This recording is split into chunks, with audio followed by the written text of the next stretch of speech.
Mbote na bino na bakongomani nyonso tu bozwami liboso etando pona ko assister na grand mayangani politique en Lingala, temple de la démocratie, le peuple d'abord, émission à Babole isika wapi tokutanaka na ba élu du peuple, ba député au bino population à Babola bopesa bango mandat sans préavis différemment na ba o ba vandi bongo epai ya ndeko bati lukwebo différemment na ba oyo bavandi bongo epai ya ndeko Christophe Mboso Kodia esika bazali totombeli bango pe lisusu mosala malamu parce que bako défendre intérêt ya population. TV moko bato ebele bayimboka bozali ebele na ngonga oyo environ 6,500,000 personnes pour na ko assister na rendez-vous politique ya mokolo lelo le peuple d'abord émission à Babola ndenge tolembarate koloba kosolola bongo na Lingala ezali likambo ya sonité parce que Lingala ezali parmi les 4 langues nationales où ils ont valorisé culture nabiso du point de vue national qu'international. Boebi était tozali bongo na 4 langues nationales Lingala, Swahili, Kikongo et puis Chiluba. TV moko bato ebele lelo putulu ekomata tozali bongo na mboka état de droit nazali bongo journaliste protocolaire te to bongo pona kosola na bino population par rapport ya actualité politique yamboka. L'émission mokolo lelo tokozala trop politique te mais tokolobela beaucoup plus social ya population depuis intronisation ya chef de l'État Félix Antoine Tshisekedi Chilombo kino lelo yo. Est-ce que population ana liboso ya concept le état des droits, le peuple d'abord, est-ce que ezali vision oyo bandeko o bazali na gouvernement des warriors bazako matérialiser yango tote tikali bongo photo to kombutala ka bongo na WhatsApp tote tikali bongo lokola photo to komona bongo na calendrier na kati ya ndako tote photo oyo mwasi na mobali oyo babala naka na mariage bata yango na ndako pona totalaka yango. TV moko bato ebele numéro ya téléphone oyo ezali bongo affiché na etando na bino ezali pona bobenga te tozali bongo en direct bokomela biso juste mituna na bino tokotanga yango na moi quelques minutes ndenge organisation et émission ezali. Grand merci na mwana mboka Roni Manzila mwana ya Nzambe, l'équipe qui gagne, on ne change pas l'équipe qui gagne. Grand merci également na Light Moutonge na Richard Machita na Seigneur Patient Goy ba o ba l'invité ko travailler toujours pour la réhabilitation, il y a direction technique et sont toujours en normal. Grand merci na bino bozali ebele tokozala bongo na mutu ya opposition na mutu ya union sacrée topesi bongo maloba et pas ya analyste politique molobeli population mwana mboka Herman Tumba na encore rappelé azali bongo éditeur ya journal Le Juge mwana mboka na bosani yango te ezali toujours na Google na mutu na ngai boye malamu na rendez-vous politique ya mokolo lelo. Merci beaucoup mon amboka Richard Nawej pour la opportunité au pesinga ina après-midi à lelo pour tout meka kokutana biso na population oyo balingaka kinactu oyo balingaka émission le peuple d'abord pour tout meka ko maniola na bango elongo et maza koleka na mboka na biso pambate mikolo za koleka bato baza komituna ndenge nini politique ya mboka za kokende ndenge nini gouvernement aza ko sala pour s'en sortir na ba crise oyo ezali bien entendu ils ont touché presque au mokili mobimba sans que épargner RDC ndenge nini to ko luka ba solution adéquate pour biloko wana nyoso ici la merci encore pour na lo lenge oyo kanisi ko benga biso lelo après une année to ya kozonga sous netando ya kinactu. Merci beaucoup. Après une année, Moimboka, Herman Tumba, Molobeli population, bandeko tout, il y a limité, bandeko tout, il y a Danou, na pesi binombote, bandeko tout, il y a Kingabwa, na pesi binombote, na pesi pe moi namboka, les défenseurs du peuple, moi namboka Boni, mbote na yo esika ozali, TV moko bato ebele bozali ebele na ngonga oyo. Pour la koyeba bongo vérité à mboka à travers magazine politique le peuple d'abord.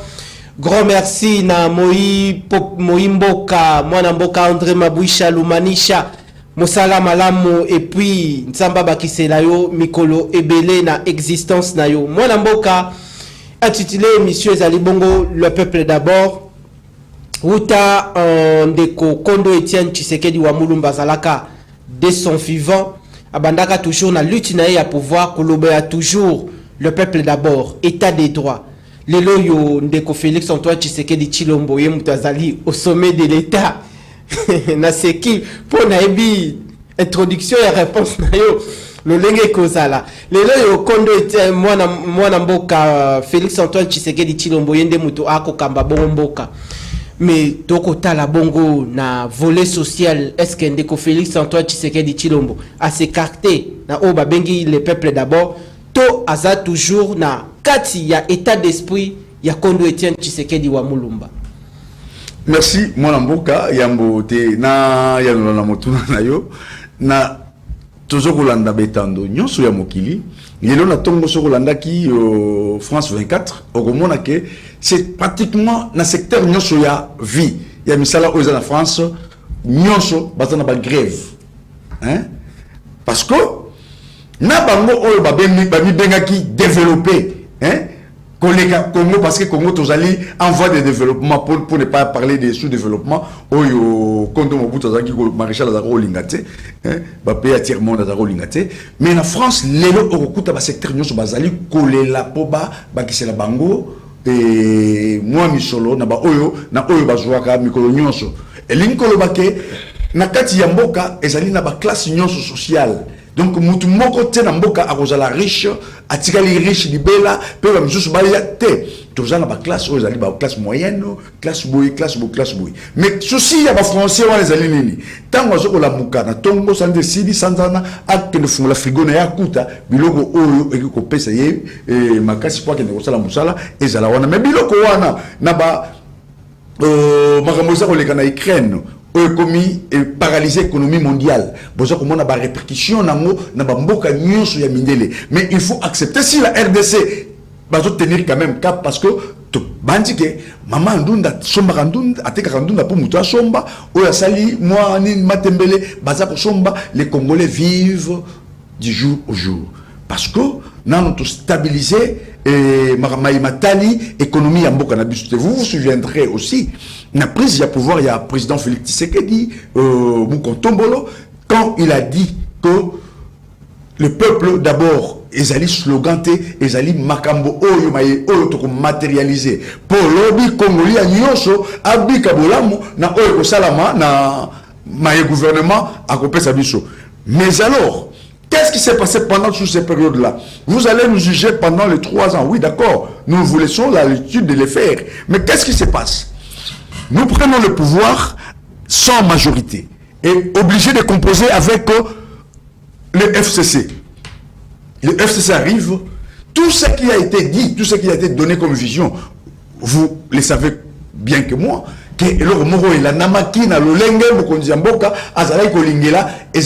c'est-à-dire nous avons à ce moment-là gaspillé plus de 2 ans inutilement jusqu'à ce que Toya ko décision yako buka alliance wana pour asala alliance mususu bako mituna bazolo babi non ndenga nini na kati ya alliance ezaki déjà parce que majorité ezaki pas watu mususu et que bino boya ko buka koza constitutionnalité mais na kozo msabino toujours na mboka France.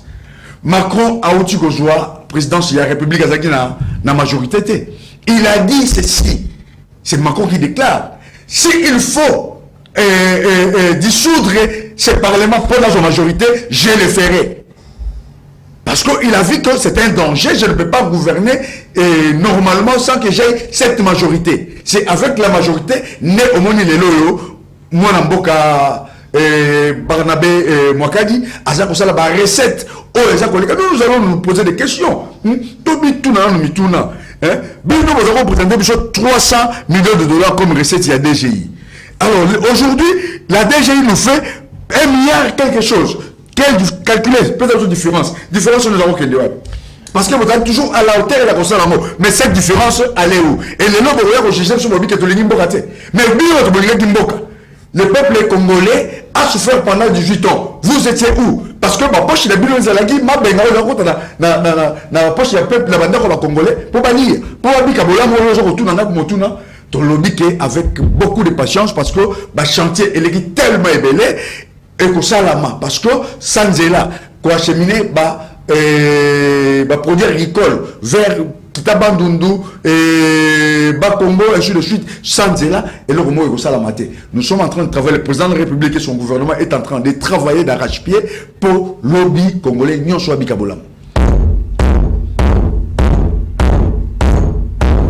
Le chef de l'État, Félix-Antoine Tshisekedi Tshilombo, est en train de travailler pour le lobby congolais à Zalabongo na Vimoko Yamalamu. Tous à la tête d'habitude, il y a des fakalipa ya mwamba na pokwa oko kima bongo nyongo ya mapa.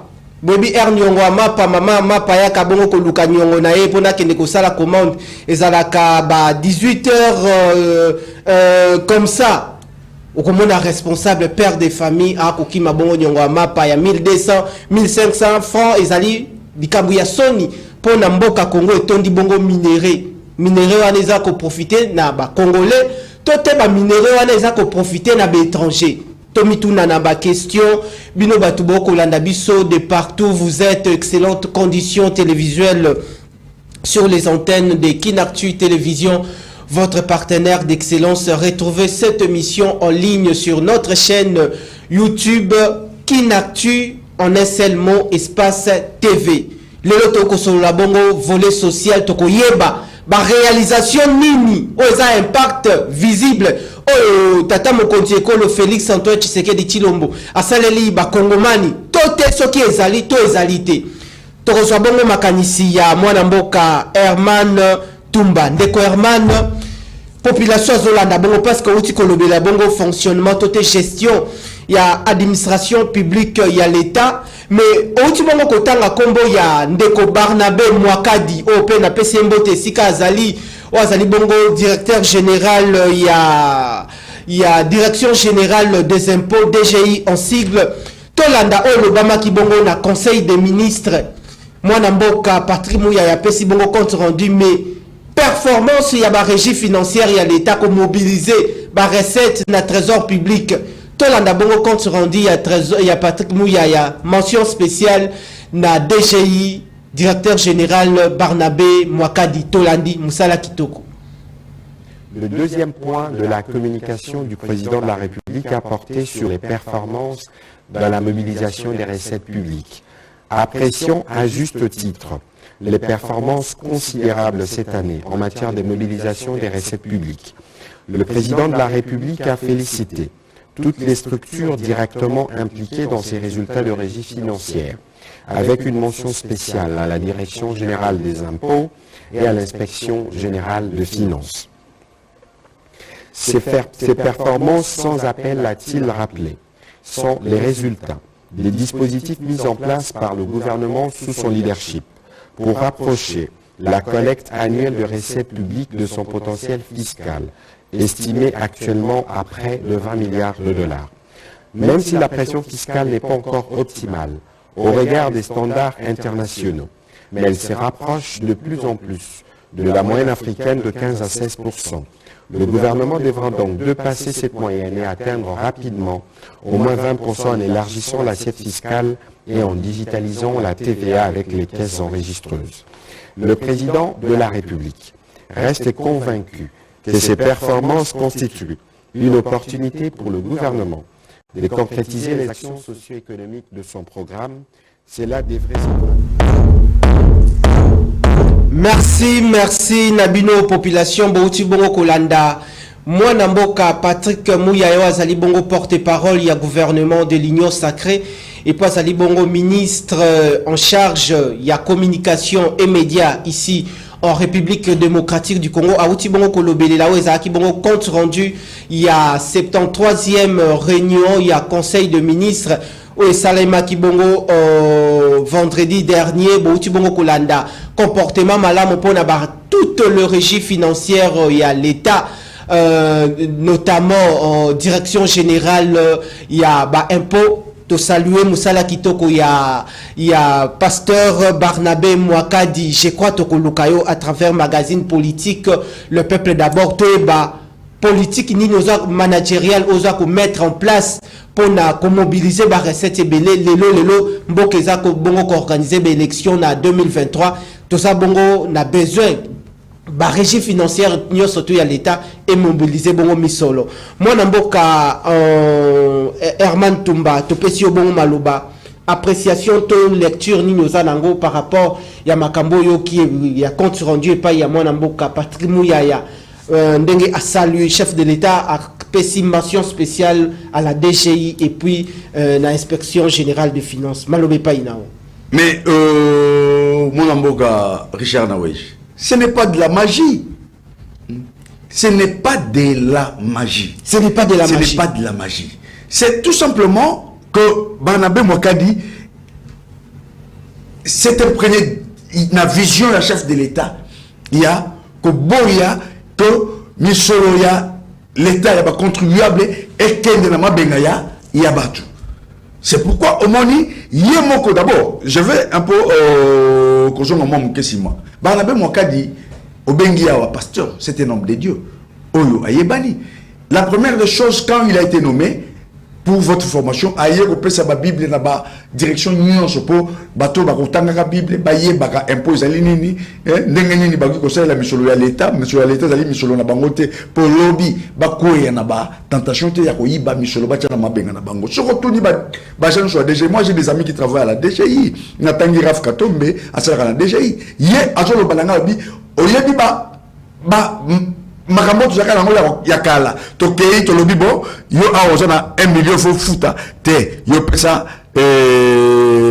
na 50 000 10 000 et que kuna 40 000 makambo wana esili. Ce sont des choses, des actes ozaki ko sala ke misole kota na caisse ya l'état te. Mais malgré cela ozaki ko kota batu oyo bazalaki bakokamba mboka bazalaki kozwanga bacha na mabenga na bango na makambo na bango ekende na ba manifestation sozaki politique bazozo yango. C'est-à-dire ndenge pratique ezalaka na kati yo malobate ba DG o pratique bazala nango kala mbongo ekoti atiango na sac eke na ndaku naye ekei na ndaku makambo ezali ekei pas président membre de famille à président de la République, ainsi de suite. Mais ici, aujourd'hui, ce genre de choses n'existe plus. Donc, ça dit, et commis, il y a bannir. Parce que, aussi, Barnabé Mwakadi, seul ne peut rien. Il a tout un comité, est vrai, de sorte que, la recette n'a pas mobilisée et à la hauteur. Au comment on a pas assignation, tant il y a 1 million, mais Bango Bazar, on a plus d'1 million. Ça, ce sont des choses encouragées. C'est pourquoi le président de la République, vous venez de les dire, de les voir. Dans le Conseil des ministres et les porte-parole du gouvernement l'a dit. Donc, il faut les féliciter. Parce que lobby et que pèse à plus que ça. Et d'ailleurs, on parle il faut token au-delà de 20%. Token au-delà. Pourquoi? Parce que bisika nyoso bato bazali ko yiba et kanami mais kanami nyoso te muke tokokoma. Et c'est pourquoi aussi les lieux awa ya ko féliciter IGF parce que na contribution na ye pour la maximisation de la recette na ba régie financier eza ko sala ma parce que à tout moment azako tala azako la bonne marche ndenge nini makomeza ko leka. Et c'est pourquoi moni lelo oyo DGI a commis na top ya ba régie financier nyonso azoko sala makambo e longo bani longo nyana Barnabé Mwakadi et félicitations papa akoko bandenge azako ko baona parce que le pays a besoin des hommes comme yé pour lobby développement. On est à la vraiment certain. Na ko tourner aux questions à deux volets. Premier volet zali lelo oko saluer awa tomoni yango pe na conseil des ministres ndenge ba saluer musala ya ndeko Barnabé Mwakadi ndeko Gilles Alengete pembote na yo esika azali musala malamu lelo bango baza au devant de la scène par rapport ya comportement ya malamu ya toute le régie financière.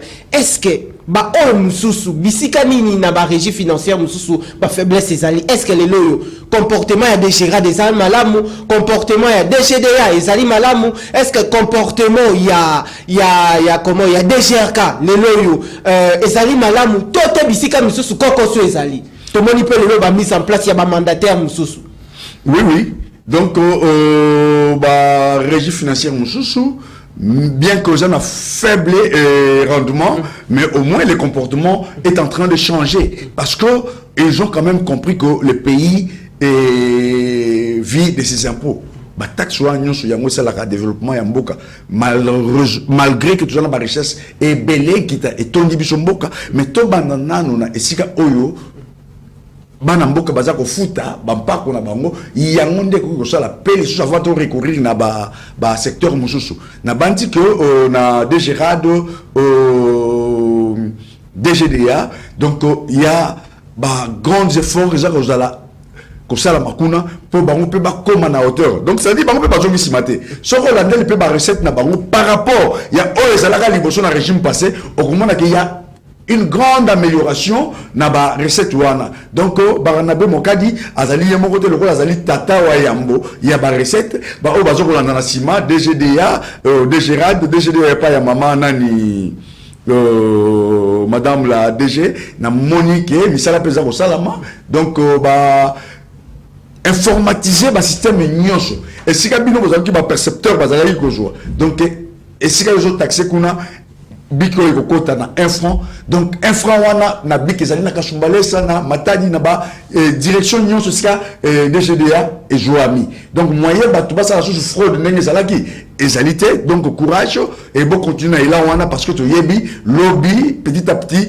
ndenge besoin ko améliorer ko comme pe na ba moment moko ba recette wana et ko comme chiko na concurrence ozomona donc si quand on attend ko comme na ba concurrence DGA lobby tenga kanaleka DGA da lobby tenga pe fona koma au moni ba to comme na souci ya ba ko tsamisolo na kati ya trésor public et vous allez bongo malamu na ngonga wana c'est quelque chose salvatrice le lot moni chef de l'État a salué yango mais le lot koki koloba na kati ya gouvernement de Warrior. Est-ce que ministre d'État en charge et à portefeuille, Madame Princesse Adel Kainda, est-ce que climat est malam, relation est bon enfant, il y a un mandataire surtout parce que comme on a une régie financière qu'on l'a moukaboué. Est-ce que Princesse Adel Kainda a kosala musala? Bon, nawej au côté na marmo itali portefeuille, Madame Adel Kaïba, je salue en passant.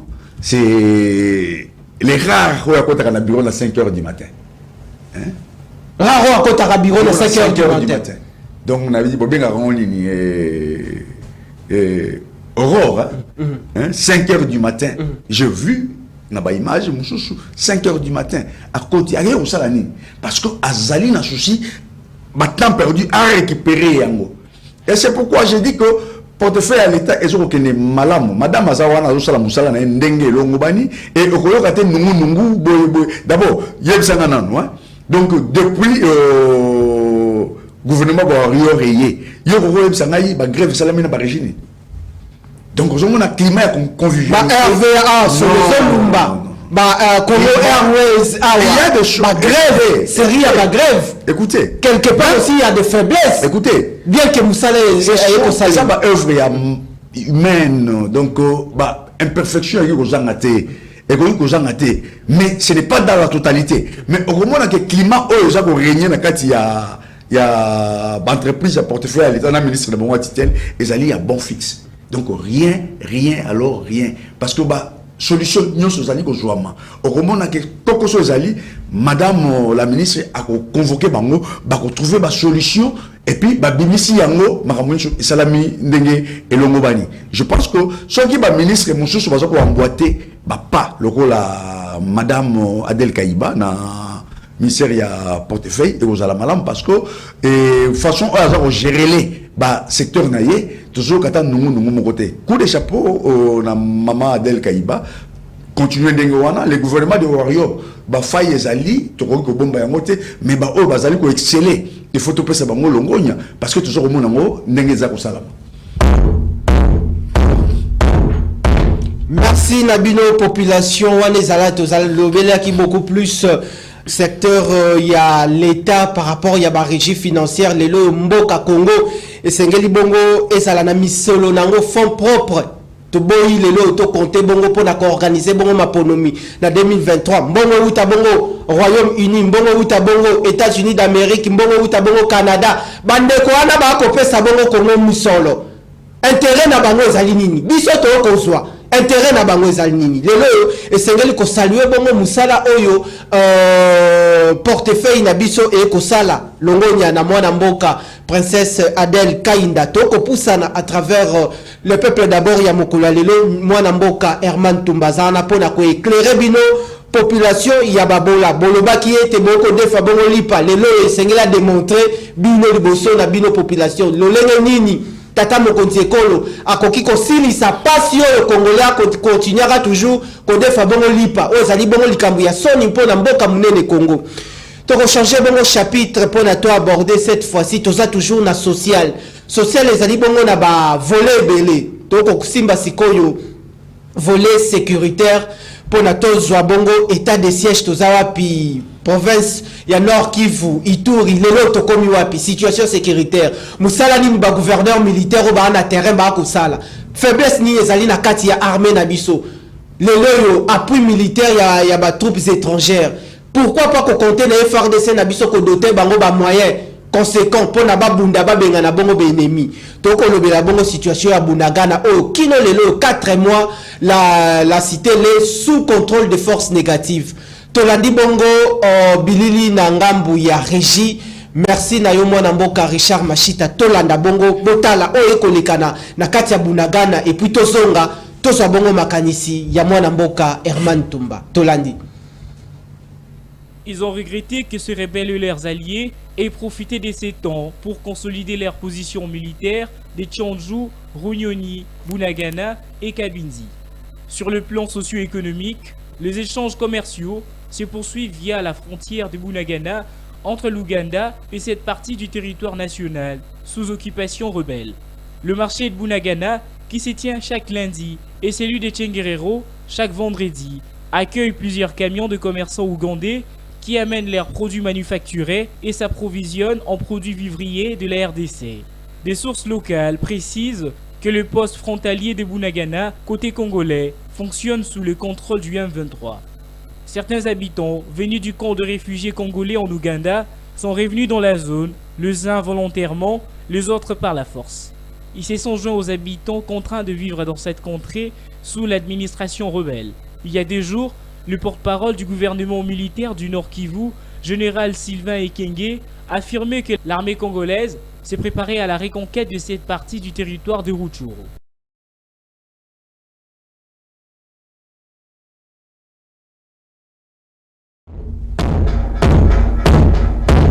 Merci Nabino population ndenge tozo continuer boyebi ete le peuple d'abord ezali émission ezali suivi par de milliers de personnes awana 24 communes ya capitale ya Kinshasa pe na 26 provinces ya République démocratique du Congo et puis à l'extérieur de la RDC parce que tout ça ko aborder bongo la question essentiellement basée sur la situation sécuritaire dans la partie orientale de la RDC Ndeko Herman lelo tata mokonzi ekolo na 2023 akozala na bilan mokote ya malongo akoki ko présenter pa ya population a pesa le kasa lelo population abaye population komi ko baye liboso population bilan nini bokoki ko présenter pa ya population na 2023 kino lelo 4 mois incompétence ya gouvernement de warrior to éviter soki kombo na bazwaka na ba film totalaka parce que kombo ya warrior wana pesa comme mot anglais malome pa inayo bilan nini tata mokonzi ko présenter pa ya peuple na 2023 na éviter soki na weje Richard batunde bati yo maloba pour oloba ke gouvernement wana eza incompétent parce que insécurité eza ko yingela na partie est ya mboka na biso parce que Bunagana 4 mois diront ezali occupé sous-occupé faiblesse ya union sacrée na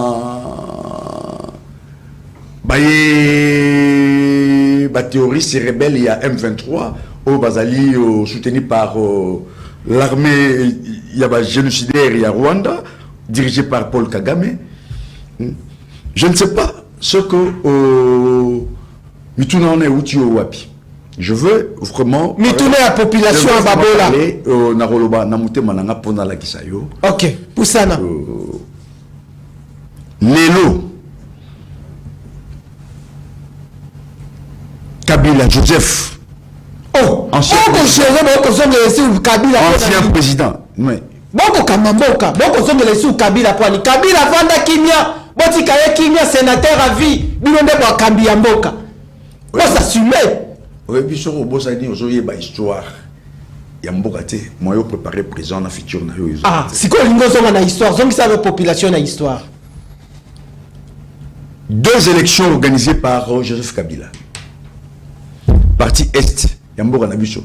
Ezalaki na Kimia. Raison union sacrée. Non, ce n'est pas une raison. Je suis en train d'acheminer pour Nayana Komana Laksayo. Ok. Yaki na Kimia, tiens. Et Sili. Félix Tshisekedi a joué pouvoir à lobby. S'il faut, Ngaï, Nakoufa, Pona, Kimia Zonga na Est, Nakosala Yango. Mais, tous ces efforts, On est à la caille et la caille, et Koki Samata et la caille. tous ces efforts, le président a fournir pour comme on a Kimia na partie Est. D'ailleurs, nous avons commencé avec l'infiltration, cette rébellion et des accords qui ont été signés, entre autres l'armée et le gouvernement congolais, dirigé par Joseph Kabila, chef de l'État à l'époque, les rebelles M23 et les Rwandais, ainsi de suite. Vous oubliez ça. D'abord, tout est parti d'où? Nous avons ce que nous appelons charte. Il y a la République démocratique du Congo, où il est commis constitution et mboka na biso. Na kati ya charte wana, il y a certains articles où il peut si pouvoir na baye mapinga ya Rwanda babanda ko circuler ba frontière ya mboka na biso pona ba benga ka mission ya routine ya contrôle ya ba frontière. Mais du moment où biso to ko na ba frontière na bango te poto ko ne ko sala. Nyoso nous avons déjà quelque chose de très préparé pour la intrusion, il y a l'armée rebelle, armée rwandaise, nakati yamboka na biso. Tata Mokonzamboka y a lobby, non, nous avons continué avec les mêmes officiers militaires. Oyo bango batikaki na infiltration, nous avons continué avec eux. Nous avons tenté avec la vision du président de la République pour la justice makamouana, mais le fait que l'infiltration est déjà bien préparée et il y a et fandi na banana ba officier sous-officier tina ba soda molongo moyen makamouana ici la kimia et jalakité. Autour d'une question au lobby, ndengeni ni makamouana za aussi la tête et qu'est-ce qu'ils font ba gouverneur militaire? Je vais vous dire. Les gouverneurs militaires Costa Ngima. Faiblesse des gouverneurs militaires. Je vais vous dire, si on a développé, Costa Ngima, Afandi, le chef d'état-major sortant, a économé Filemon Yav, Oyo Azana, Boloko, Lelo, a nommé Filemon Yav. Tant Bazongi Bayena, et c'est que Costa Ngima Zalaki, Balongole, alors que nous avons connu avancement, et Zalaki est BN23, Kotagité, avancement Zalaki Yamakasi, aïe, à l'homolier dans l'opération à Tikiye Kakana, administration, il y a province. Donc, à juste le moyen voitier, comment commandant des opérations. Des opérations à Nord Kivu, si je ne me trompe pas. Oui. Mais c'est alors, à ce moment-là, nous avons la porte, il y a côté M23. Tant que nous avons infiltré, naba oya mapinga, na yebito soki ba changer ba kombo, po ba zo ba kombo ya ba kongolia, po ba kende kusala makambo ba zo kusala wana, ne omonike makambo ne salami bato wana ba yeba koti ba fandi. Ya fasali congolais en kombo ba congolais. Na lobby awa na yebito soki ba changer ba kombo, po ba kombo ba congolais, po ba zo ba poste oyo na ba zoaka. Et tout a commencé à partir de Wana. Quand le Wana gouvernement militaire qui va non, mais ça la surtout qu'il y a tout pas il y a non.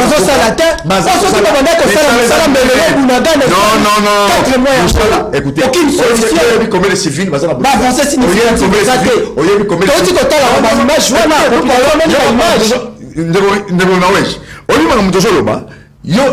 la secret militaire, moi encore moi. Donc, les alliés, secret défense, makambo ba baza ko kanisa ko sala, ba ko révéler na étendue ba to ba yeba.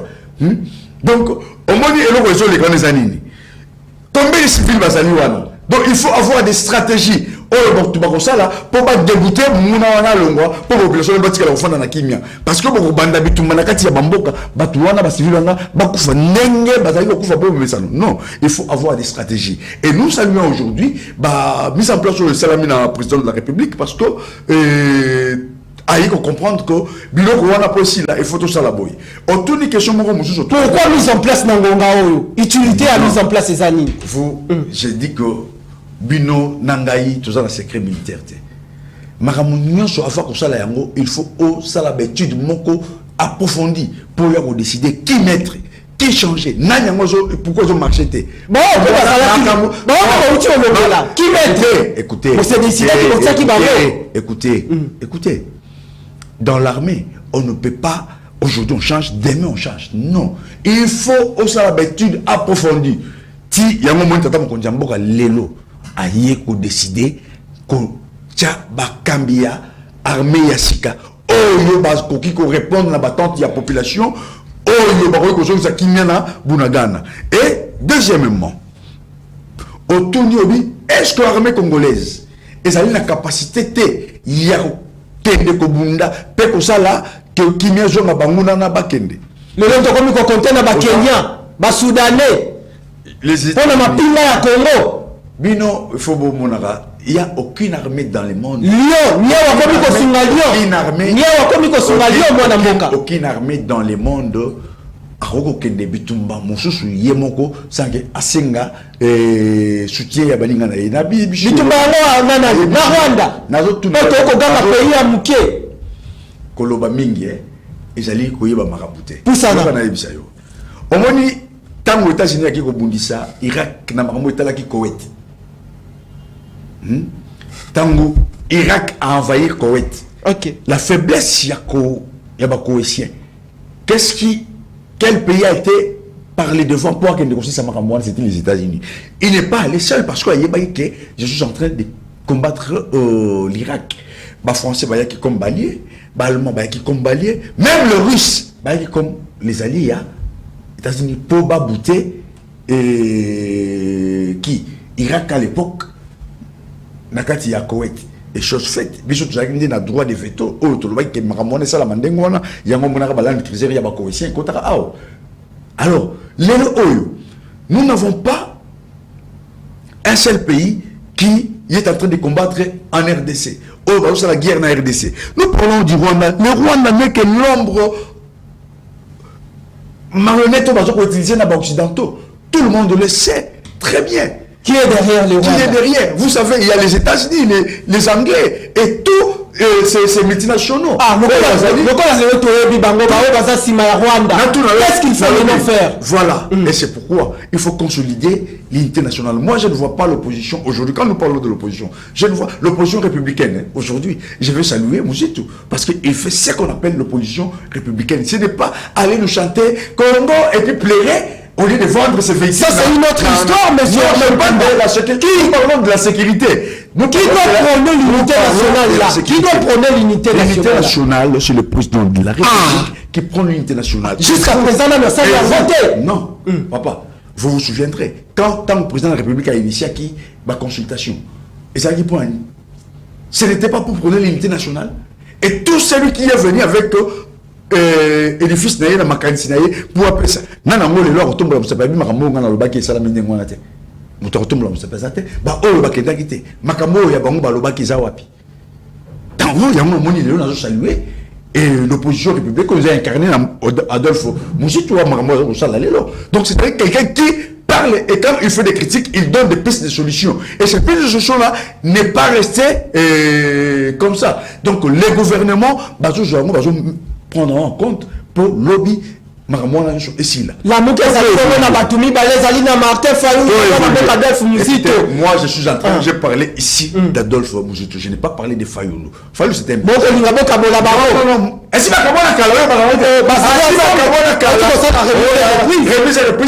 pourquoi il y a Tinda qui secrétaire général là. Est-ce que secrétaire général a décidé à ça à la Mouka? Et Azali coordonnateur à la Mouka. Mais non, même tu veux créer la divergence à la Mouka. Nous n'en avons pas besoin. Donc nous avons besoin des gens qui réfléchissent pour le devenir et l'avenir du Congo. Ceux qui sont opposants, donner des idées pour Bajoango, prendre en compte s'il s'agit de quoi appliquer ou pas quoi appliquer. Alors, toujours volet sécuritaire. Merci. Tokai na bandundu. Bitumbe Jorobunda entre Bateke Naba Yaka. C'est quelque chose qui a été préparé depuis la nuit des temps avec l'arrivée, il y avait les verts rwandais na Grand Bandundu. Vous ne le savez pas. Batouana sont aujourd'hui distance aux alliés entre Rwanda et Grand Bandundu. Batouana makolo. Il faut passer la 40 ans Nanzela le rôle là-bas na Israël basalaka. Pour pas comme Rwanda. Mais comme na bango ezali ko démontrer noir sur blanc qu'il y a eu transportation. Il y a des animaux wana naba éleveur wana naba biloko nyonso bazanango kuna nakati ya Grand Bandundu et bakoti ba comme le rôle ba bafana nakati ya mboka wana. À son temps, c'est le premier ministre Mujitu à son temps qui avait décrié que ndengeni ni batona ba ko koma awa et que le gouvernement fandi kimia. Le rôle azalaki na lobate ba oyo ba yeba ki complot ndenge zo sala ba fanta ki ye kimia mais fanda ki kimia kaka pona kimia te le col azali mwana mboka ya Congo et puis retirer social ya Grand Bandundu et le rwanda za ko sala est toujours passé tango ko bomamana et bandi les bandits baten ba yaka na ba pen na ba bateke yo ba bisanga yi minduki yo batu bakangi kangi kuna e ko uta pa banani mais uta e pa yaba banani. Pardon de Koyama. C'est pourquoi au monaki que bandiko décrier non, c'est quelque chose qui a été préparé. Donc c'est-à-dire bateau va préparer un autre yebi. Qu'est-ce qu'ils ont fait? Fanti batouana bazalaki kozelapi, c'est ce que nous avons appelé l'infiltration dans l'armée. Et quand le président de la République aujourd'hui azako nettoyer, c'est pour que bazako ya il y a cette même infiltration dans la armée. Et petit à petit, bateau va siéger et va exploser parti yamboka et qui vient aux alatés et effort nyonso gouvernement na chef de l'État les commandants supérieurs armés azaro sala et aussi mbaté. Et c'est pourquoi au moni que makamonyoso ezaro kenendenge wana. Mais je pense que avec les services ya renseignement aux zanamboka na biso na makamoso zaro leka biloko nyonso na ko fanda kimia ko kota na Namboka. Ndeko Herman Tumba malobani yokoki komemi la population babola parce que tozali na bato tokuta na kana population na ba quartier mwana mapinga soko yambi balobeli biso population sengeli bongo lobali kambu oyo. Est-ce que loyo la ville de Kinshasa elle est comment elle est encerclée toté et ça infiltrée. Nalingi o éclairer population à côté la dit l'infiltration est partout et ça et si kanyo sur la carte il y a RDC. Vigilance, il y a bien nos populations. Vigilance, il y a des services, il y a sécurité, il y a renseignement, il y a biso. Et ça, comme ça, là, que à chaque moment, tu vois, à la mise à nu. Boyebi yango, tu vois, kolobate ke ezali boyebi yango, mais toujours au sengana bino pour tosungana na population, na ba kamimboka, na ba o nyonso bazako na ba service ya sécurité, tosungana. Mutu na mutu sika zali faut la vigilant. Soko mondi mouvement moko zali suspect, il faut toujours dénoncer. Mais to bandi que le rôle les ali ya Nzambe et ko simbate parce que to ko kende, to ko sala maponami, président de la République a rejoint deuxième mandat, to ko continuer et bino ko bika bolam parce que boyebi ke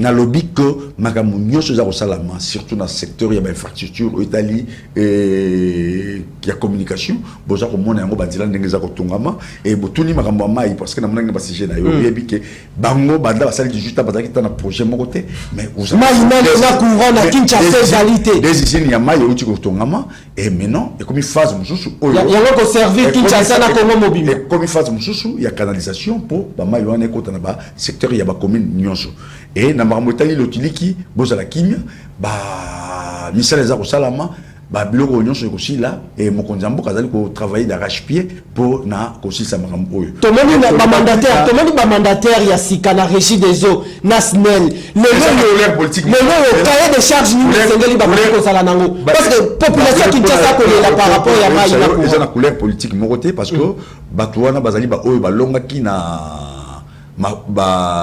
comment preuve ils ont organisé la Banque mondiale par la biais ya copyright longaki et yango outil dans la politique couleur politique moko ezali wana teza ba oyo balongaki na maponami na la concours et salamaki. Donc il y a rien à voir na bani parce que tout ce qui est minute, tout ce qui est mouké, il faut tout taper aspect à justice pour yo le baki parce que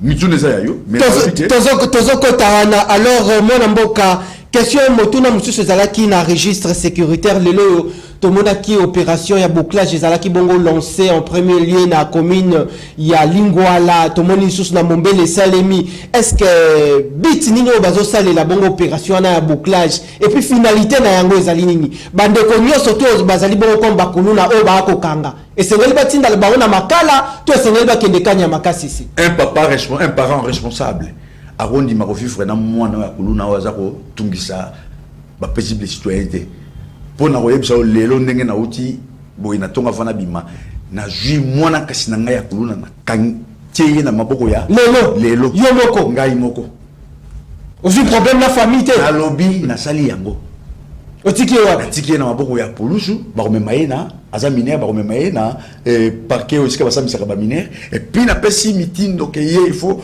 assumer na no makambo ba tona baza ko sala. C'est ça être un parent responsable pour toki au mona te moi na zo mananda ba boti na machete pour que ko kata batata baninga mususu ezali impossible. Pourquoi ba parents mususu ba ko emboîter les pâtés voilà na pesi moi na mboka Jantini Ngobila na Célestin Kanyama et nani Sylvano Kasongo Longonia parce que bon continuer on a ba commune nyonso pour sécurité bana baye Kinshasa baye Congo ba kokako yingela ndenge elongo bani sans dérapage ba tungisa mate bana wana bazali bana ya ko joa bango ko rééduquer bango peut-être que ba ko zonga batu peut-être bakoki kozonga batu moimboka Herman Tumba ko limbola na mituna na bino population babola tokota sikoyo na mwa songi moko ya mukie bino bozali bongo na union sacrée lelo ndeko Christophe Mboso ko yemto azali bongo na parlement à faire $21,000 ya ba élu du peuple lelo ndeko Delice Sanga na ndeko Kase quoi et c'est ndeko Delice Sanga ko senga bongo audition na yeza la retransmise en direct pour na abimisa bongo ba vérité e ko zala bongo kitoko makasi nino sala ngo ko kikolo mais ndeko wana za ba biloko ya pamba ezangatina ezangi mutuna makolo bayebi ba ko régler yango parce que bayebi seki bango soko za na ba revendication ya Delice Sanga ba yambaka na émission moko quelque part mais a démontré mais na ba nyoso a démontré ki to komaki na $21,000 te. Donc on est à makambo yoko chil sabango donc to meka ko penser na devenir ya Congo na lobby ya ba congolais andenge nini au lieu ko penser na ba Wana alors na makambo état de santé ya Moïse Katumbi au sein de l'union sacrée na maloba o ya ndeko Augustin Kabuya nini ozali na ngoko est-ce que Moïse Katumbi qui est donc tango moni même na mazembe azali ba oba na kati union sacrée azana ba ministre belé ba député belé ba député mo lelo baza wapi na ningi to beta ba ya batlo ba Moïse Katumbi il ne sacré ba ko Moïse Katumbi ko kama mboko te ako kama mboko ko Félix ako kama ndeu non to tika ko Félix Tshisekedi ako sengaité olobi balo bageno afingaki ko pusengaité donc aza eloko te aza eloko te azali et muto ko sengeli ko kama mboko te to beta dali solo mususu ya justice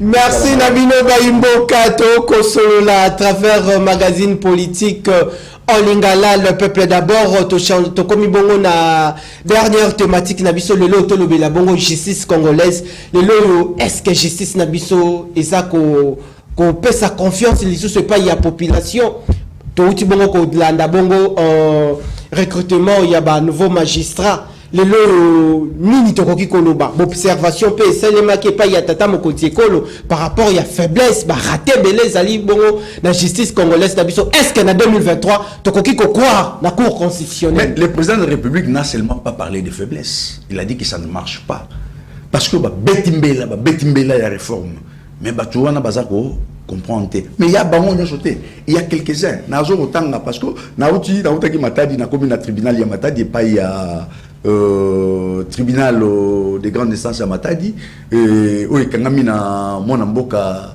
puis Roger Bonieme donc na Tony Mituna balobi que non na solo na moko balobi na président ya tribunal wana aza ko sala misala oyo ba magistrat na ba juge bazako kubanga donc ça dit kanya keza ko lekate bazako rendre ba verdict na bango ndenge longo bani kaka yende mutu ayena na politique ya sika bo ba o basala ki wana non donc c'est-à-dire mutuaye azo c'est à cotina vision chef de l'état alors chef de l'état yemoko akobongisa te il faut biso so tormeka et sika tozali to pesa ye moi loboko pour ekende liboso to ye na zongi na mateta na kuti mama moko azali wana pe la tribunal kaka ya matete tete ilunga tete ilunga na tribunal ya matete na kei na sololi na zo komona même bato bazana na babi ndenge tozalaki liboso na elelo eza ndenge moko te ndenge mino ezalaki ya ba magistrat bazali na kati ya bakanyaka ba oyo na kati ya ba makambo ya ba magui ya kati ya ba surtout na ba conflit parcellaire et bele metangu maman na ye ba monique aza ko sala makambo yo chef de l'état sengi na ba magistrat na ba juge ba sala et commis eloko moko ya malamu donc c'est-à-dire na ba référence soki na jui et sika na uti na matadi pa ya président puis Roger Bonieme na oya tribunal ya matadi na matete mama tete ilunga donc exemple oyo bato bakoki kolanda yango wana puisque toujours parler toujours na justice na peso na lo bailo komoko parce que minute za moke toujours na ba secteur mususu okomona na zala ba magistrat na ba juge bazo sala musala toujours affaire Jikoko na Mosia ya Kabund donc l'influence n'a pas eu lieu na kati ya la procès. Il y a procès wana. Il n'y a pas d'influence. J'ai comment la boka Jekoko vice-gouverneur il y a vu la Kinshasa au lelo makambo aza ko sala ataba to bakomona mitema pasi mais bazali ataba mais sali art mabe bande ko bele ba ko loba ataba to bakoloba batu bakolela mais makambo aza ko sala ezali pona ko rendre image to zaki na mona kati ya Kinshasa ya kala tout ce que vous n'allez pas accepter c'est pas ici ba c'est ko yeba non il y a pas tout ce principe vous n'allez pas accepter ce que bakoko na bakundami batu bakene ko bebisa yango donc bazo respecter même pas milimo ya bawei est-ce que bakoda bino bokende ko tonga bandako biloko nso ne faut ebuka mais ndiko soko azana ba compte à rendre c'est rien même de Jean-Marc Kabund non il y a parce que non donc qui t'a pas mona kinga boto sa bandeko écoutez je te dis parce que moi je suis les actualités ya ba côté la union sur des il y a pas de compte à rendre les jours où il y a inauguration il y a stade douane parce que l'état donc municipalité ça récupérer qui yango Bengi, gouverneur de la ville, qui était absent, a été vice-gouverneur pour voir une inauguration. On a reçu là, Baye, Oya, Jean-Marc, pour mon avis, c'est qui Micholo, pour voir ça, il y a l'État. Qui Kobundisa, tout va aller pour la manifestation. Mais rien n'a filtré, donc le mot est quitté. Mais moi, si il y a Kabunda, ça qui ma vidéo pour diffamer vice-gouverneur alo bakatini bato babukanda ko ne ba yebisanda ko na ye ngai moko lokola analyste politique enquêteur investigateur na kei natali na moni ata sika moko ata follow ya pamba ya libanda le pamba le bagi makambosi ya Kabunda ezali nyosho lokuta et tango makamone komi na bajuji pe batini bato ba ya kotala ba moni ata ingratitude moko te na miri ya lupango wana et comme oyo babengaka diffamation imputation dommageable mwana mboka oyo azalaki les accueillis par bajuji bajuji bapesi mikolo ya kosamba mwana mwasi ya Kabund aboyi koya bakondana ki ya liboso par défaut parce que ayaki te baye ko fixer audience zaki ja baye ko fixer audience nda aye koya baye ko condamner na 6 mois de servitude pénale yoko le baké justice même ceux qui zali na bakokoso mais zali pe ko sala musala nango pour afuta misolo na mwana mboka Jekoko mwana mboka wana na yebi ye bandakala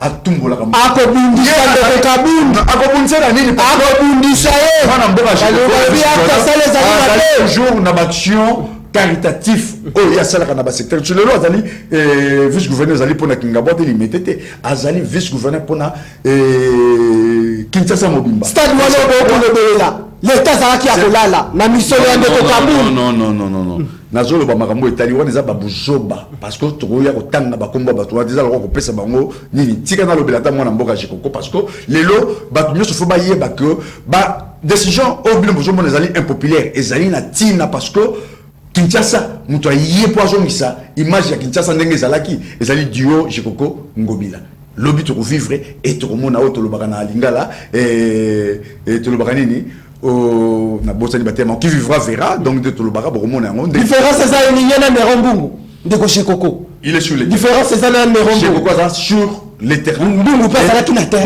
non Mbungu je crois que sur les terrains ça ka mokolo moko ni moko ya essence zikaka et le reste tikala ka okendete mais je koko lokola mesana na yango azali visionnaire azota la maye malika kana poto maizo koleka bipai ne bipai il faut akomisa ngo pe Kinshasa elata robe nango ya kala ndenge ezalaki to benga ngo pe lisusu kin la be ndeko Herman émission à population le peuple d'abord ils a suivi sur l'ensemble du territoire national est-ce que oko la population to comme Diana Souka na ko des annoncé oko sera disponible mokolo ya mercredi ekoya ozala na bandeko ya Kabund awa ouais to le la situation ouais il n'a pas disponible donc benga bango mibale o bengi bisope côté na biso mibale côté na bino mibale côté ya Kabund mibale malobana ya Souka par rapport à la République démocratique du Congo bozala na kimia confiance na bino mingi ezala pa ya tata mokonzi ya mboka parce que yende azali oyo atindami pona bolamo na bino bo décourager te akosala pe bokomona yango na 2023 akozala lisusu po a concrétiser asilisa maye marche azana mona mutu pona kosala bozala na kimia na mabota na bino nzambe apambola bino apambola RDC et esikana so bozwami kimia ezala na mabota na bino. Merci Nabino population Kosola bongo na lingala ezali likambo ya sonité grand merci na madame Pepito Kilala bourgmestre ya commune ya Kinshasa grand merci également na madame Megan Kabasele grand merci également na madame Elga Élégance na toute la population de la capitale Kinshasa sur l'ensemble du territoire national grand merci aussi à la rédaction de Kinactu Télévision Tokutani bongo pona lobby pona service botika la malamu na maboko ya Kolonzambe na pese équipe technique ya mokolo lelo matondo tokutana mbalasima pona nouveau numéro bon retrouver rediffusion émission lelo na pokwa et puis sur YouTube rendez-vous sur notre chaîne YouTube Kinactu en un seul mot espace TV matondo nabino so zengi na nini na émission za elo début